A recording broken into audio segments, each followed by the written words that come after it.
Yes, sir. Bet y'all ain't know nothing about this starting soon screen I got, ain't it? Yes, sir.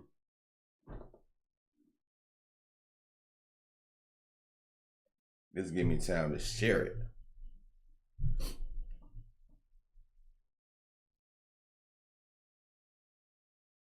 I love my live reactions, bro. I'm falling in love with doing lives for some reason. I don't know. I guess because it gives the people an opportunity. To kind of, I guess it's to chime in and comment right then and there, and I feel like the presence is felt.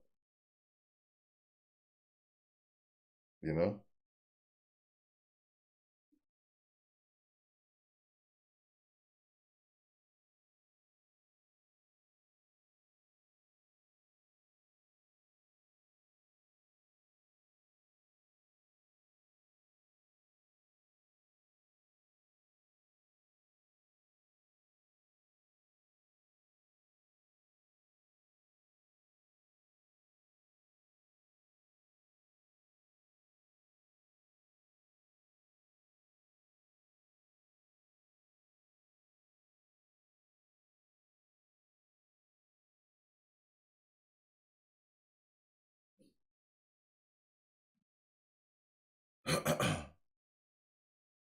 I'm going to be changing this right here very, very soon. I've seen some people with the starting soon screens that they got some very dope starting soon screens and be right back screens and ending soon screens. I gotta take my time and get my joint more better,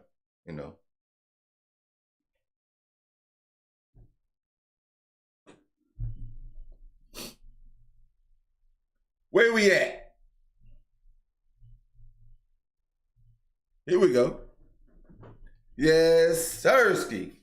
What's good, you guys? It's your boy, Mr. Relentless Lex, and I'm back like I never left. Yes, Sirski.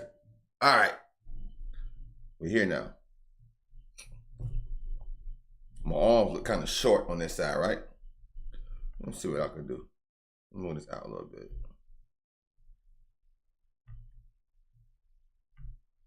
Dee-dee-da-dee-da. Oh, dee-dee-da-dee-da. What side is that?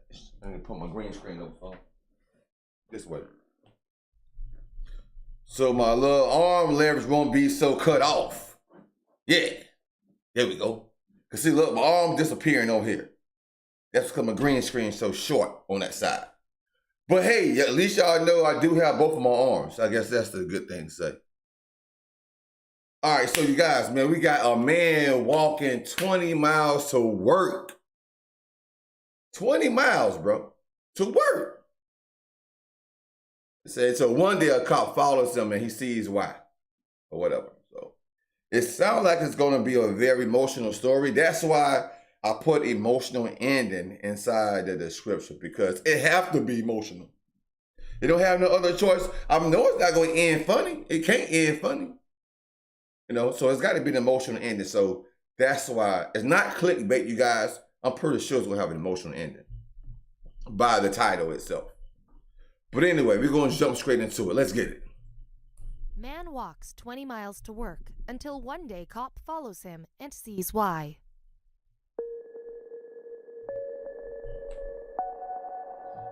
Relentless gang in a building. But before we start, please make sure to subscribe to Did You Know and hit the bell. Hit the bell. Never miss an up. Hey, make sure y'all go subscribe to Did You Know, and make sure you hit the bell, because today's my first day. I'm subscribing to them, but they got some very dope looking content. And we will be getting more of their videos on the channel. From us. Also, leave a like right now. The cop car pulled up alongside him, but he continued to plod forward. But the cop car... Oh, wait a minute. Now I did it. I thought I skipped something. So you never miss an upload from us. Also, leave a like right now. The cop car pulled up alongside him, but he continued to plod forward. But the cop car continued to follow. He had to make it. 10 miles to go, and he'd be safe. He looked at his watch and walked faster, his legs burning as he powered on. But there was no deterring this policeman. Walter Carr had moved to Homewood, Alabama with his mother after tragedy struck. They had hoped to rebuild their lives after their home was destroyed by the monster hurricane Katrina, bro. and wanted a fresh start. I remember Walter Katrina. was a 20-year-old student, but he was determined to work to support his mother. Little did he know just how hard that would prove to be. Wow. Walter had heard that there was a position available at Bellhops, a moving company about 20 miles away from where he lived. It was far to travel, but he had his trusty old car, so he drove over and filled in the application and was lucky to get an interview. This game, you're not ready for. Right then and there. He shook the hiring manager's hand and agreed to start the very next day. If only it were so easy.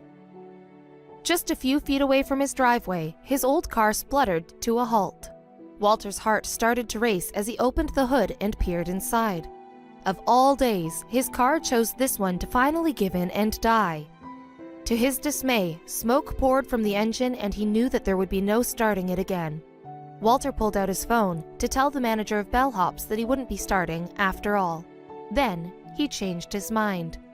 Walter was young and fit, but still, 20 miles is an impossible distance. Young But and Walter fit, my was determined. football. Maybe he could do it. He keyed in the address into Google Maps. Then he started to cry in defeat. It would take him 7 hours to get there on foot, and he had no Bro. money to get his car repaired. It'd take him 7 hours to get there on foot. Keynote, 7 hours on foot. Let's keep that in remembrance. What could Walter do? He needed this job. His mother was unable to make house payments, and they could find themselves homeless again within a month. Walter simply couldn't let that happen. He had to try. So he set his alarm for 12 a.m. and tried to get a good night's sleep. When 12 a.m. rolled around, Walter awoke. He pulled on his most comfortable sneakers, threw on his jacket, and set off into the night. Dang. It would take 7 hours to get there, but he was Oh my God, bro. He started walking at night. He could at least have asked my man to change his shift so he could have started walking inside the daytime and got there at night, you know. That's crazy. determined to reach the Bellhops client on time. As if walking the back-breaking 20 miles wasn't enough, life decided to throw Walter another curveball. What else could Walter had possibly started happen? his walk at a brisk pace, but by the time he reached the halfway mark, his legs were shaking. Sweat poured from his face and his feet burned. He had walked over 10 miles, and the Dang. exertion was taking its toll. The thought of losing his job on the first day kept him going, as he focused on moving one foot after the other again and again. Then he saw the bro. flash of blue. He had been too focused on keeping his legs moving to notice, but a car had been following him for at least the last 10 minutes. It was 4:20 a.m. and he still had miles and miles to go.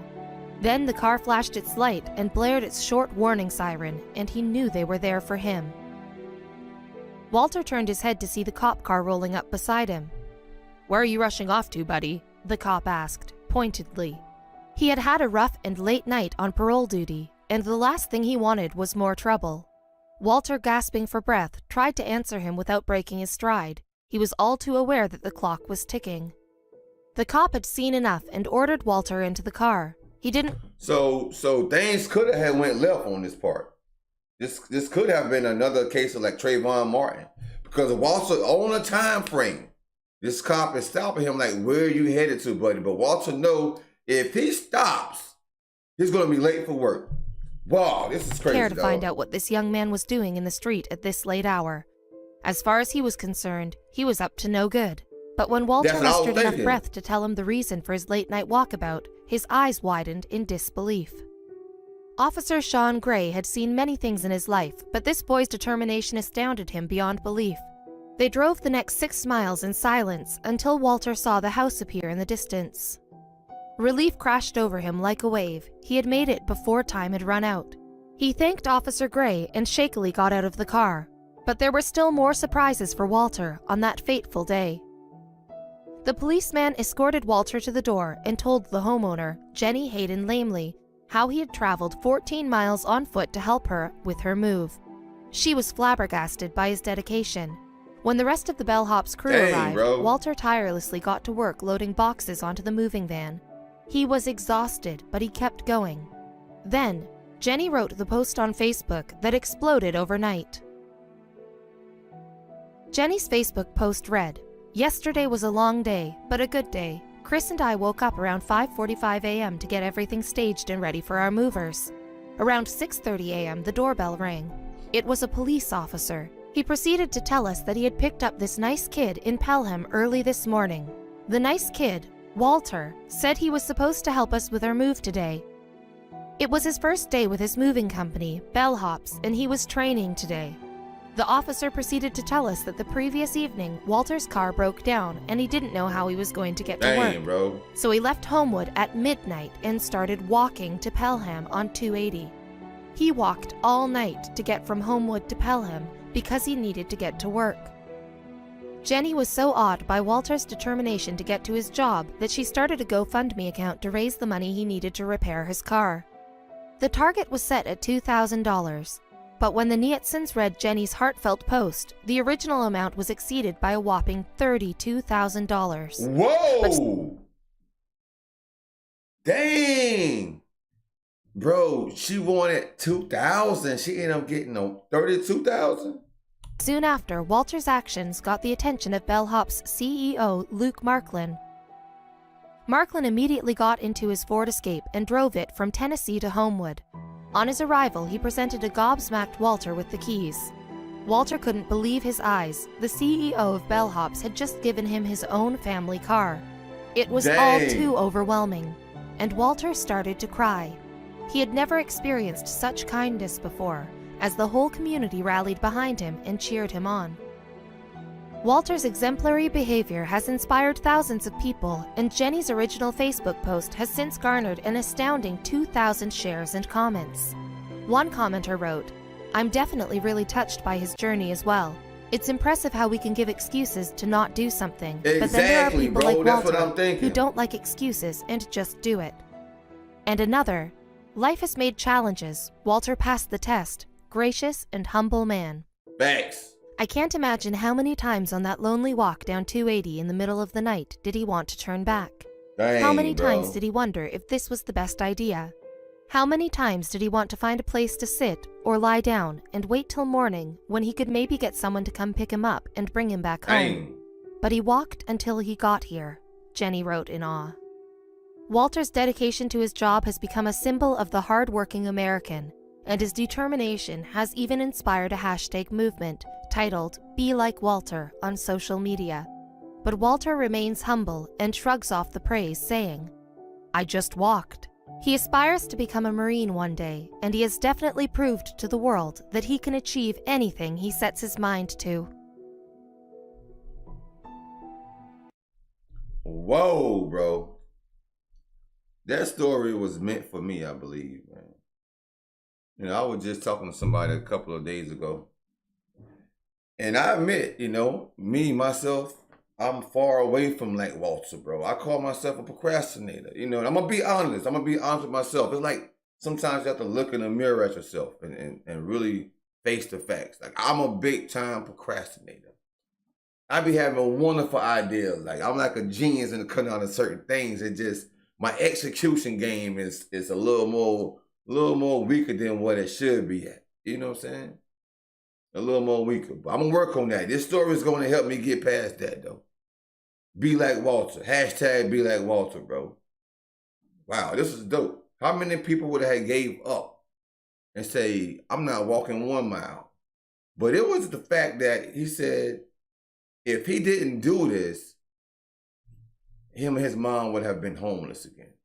So it was more like for his mom, Because he seemed like he's a strong fella. He probably could have slept outside if it was just him or something and got away with, not having the money for the time being of living someplace or whatever. But he probably thinking to himself, like, I cannot leave my mom outside. I got to do something.